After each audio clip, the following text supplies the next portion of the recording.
Hey guys, it's Paul and Jang, and I'm going to be talking about a review for teaching an online course. It comes from Shopify. They have a blog out here on, I think it's 20 or 30 different passive income ideas. None of these ideas are entirely passive. It's just how passive can you get on things. And so, in terms of the upfront time investment, they say it's a significant amount. Upfront financial investment is a low amount, and your passive income potential is 3 out of 5. And so, what they're basically saying is it's never been easier for educators to make money from selling courses online. They give an example of Yegi Beauty, and they sell their stuff for $500 to $2,000, right? $2,500 for a Yegi educator, right? So they have all these different class sizes and experience levels that you can get, and you can make significant amount of money for this. Now, here's how I view it. I think the money potential is as high as land. Um, there are people that are making a killing just from online course sales, and there are people that are just focusing on online course sales, right? Um, but one of the things here is that you need to create a viable traffic source, and so all of these times, like it's always inevitably coming back to a traffic source of you know, and where are you getting your leads to sell this type of business, right? Unless you're buying an asset and looking to sell it, like land or with houses or something like that, these courses, you need a significant amount of volume to make that kind of money. If you sell something for $1,000 and you wanted to make 10, you would have to sell 10 of those, right? And that becomes even harder if you sell a course for 200, 250, $500, $100, right? Um, and so your speed to get the money, I put here a low score just because it's going to take time to build the kind of traffic source that you need to do that. Now, there's ways to skip this, um, but it depends on your strategy. So I gave this 9 and 9.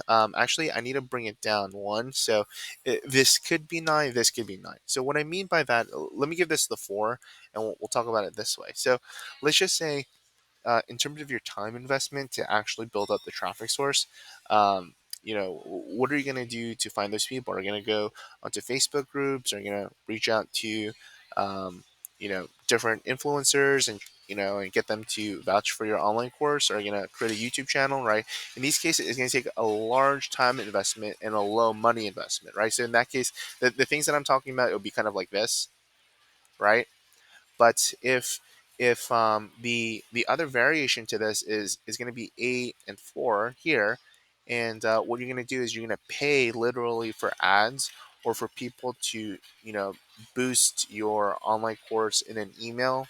um, are you going to pay someone to do that, or work some kind of arrangement out, or do shout outs on Instagram? You're going to do something where you're going to pay money for people to go through your online course. And an example of this is kind of like there's in the land investing community is a guy named Jack Bosch. He runs Facebook ads to all the upset rental owners that are tired of tenants and etc. and dealing with all that, right? Pays Facebook ads a significant amount of money, and he sells them on the back end a course for a couple $1,000s with coaching and software and all these things, right? And so if you do that, your money investment becomes much higher, but your time investment becomes less. If you create a YouTube channel and you try working your systems out, well, your money investment could be pretty nil at that point. It'd be closer to 2, and your time investment becomes much bigger because you're building that platform, right? And so, how difficult is the work? It's kind of difficult, honestly. Like, um, you know, I. I spend more time on making these YouTube videos than I do in my land business, right? Like, it takes time to get this going. Why is this saying how difficult is the work on 8? Oh, so it takes time to do this. That's why I put here an 8. But like, I guess this should be closer to a 6. It takes time to build that kind of platform. But in terms of actually like selling it and doing the course and all this stuff, it's pretty. Actually, that's why I gave it a 7. That's why I gave it a 7. In that case, it's much easier, right? So you're kind of weighing these things out. Is it scalable? It's much more scalable than with land. With land, you got to pick up a property and sell it, right? And just do that over and over again. With a course, you don't have to pick up anything. There's no acquisitions. You already have your product, and you're gonna sell that over and over and over and over again, right? So if anything, this could be like closer to a 9.510. Let's just leave it at the 9. So is it competitive though? I'd say yeah, it's pretty competitive. Like, um, just in the land investing community, there's multiple courses out there. For real estate wholesaling, like don't like forget about it. Real estate sales agents, there's like free courses, right? Like the competition is pretty fierce, and you have to be able to differentiate yourself in a way that it makes sense for the person to open up their pocketbook and be like, yeah, I'm gonna pay for your online course, right? Because that's what you're doing when you're going for this business model, right? So, in terms of its, you know, is it location specific?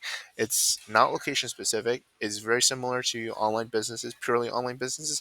You can do this anywhere, So you have people like, they call them digital nomads that basically live, in these different places. It seems like Portugal is like going to be one. Thailand was really popular. I know Colombia is getting popular as well. But like, there's this kind of like lifestyle where you could just kind of be anywhere, wherever, going, to beaches and working on your, um, online based business, and that's how you're rolling. So I really highly value, if it's location specific, that I could be kind of anywhere, wherever. When I put those scores, it comes out to 48.75, right? Oh wow, so pretty exact. I mean, you could adjust this. Is it maybe like if we put it closer to, oh, it's like real easy to set that up. 50. I mean, like, yeah, you're kind of right there, right? Like, give or take a couple points, right? So this is teaching an online course as a business income stream, and the variation point is how are you gonna bring that traffic? Are you gonna create some kind of channel, or are you gonna pay for ads? And those are some of the things that you're gonna have to weigh through, as you create your systems. So in that case, that lowers it, right? That's why I say 7. So that's that with teaching an online course and my review of it, and the different criteria I've given for it.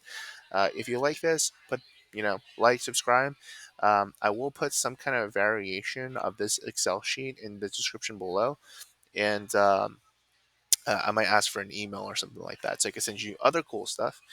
And if you are interested in land investing in general, that will also be in the description below. It is how my wife and I were able to quit our jobs, um, and yeah, and do like other things with our lives. So if that's of interest to you, check it out. Have a good one.